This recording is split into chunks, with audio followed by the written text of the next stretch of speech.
এই পাচার হয়েছে বিদেশে অধ্যয়নরত সন্তানের কাছে টাকা পাঠানোর নামে।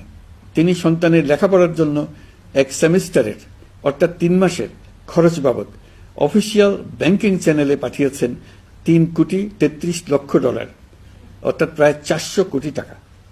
আমাদের সাবেক মাননীয় পলাতক প্রধানমন্ত্রী শেখ হাসিনার ছেলে সজীব ওয়াজেদ জয়ের এক সেমিস্টারের ফি 400 কোটি টাকা। ভাবা যায় বিদেশে অধ্যয়নরত এই ভদ্রমহিলা আমাদের কষ্টের ট্যাক্সের টাকা কিভাবে লুটপাট করেছে, এটা একটা তার বড় উদাহরণ।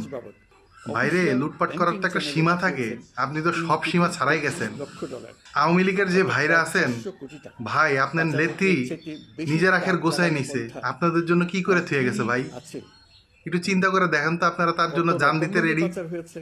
আপনার জন্য কি থুয়ে গেছে? আপনার দুনিয়াতে আপনার বাপ মা পয়দা করছে, আপনার জানটা আল্লাহ দিছে আপনারে, আর আপনি নেত্রীর জন্য মনে করেন যে জীবনটা দেওয়ার জন্য প্রস্তুত। অতএব ভাই, নিজের চরকায় তেল দেন, নিজে সুস্থ থাকেন, ভালো থাকেন, মানুষের সাথে মিলেমিশে থাকেন। আমরা সবাই ভাই ভাই।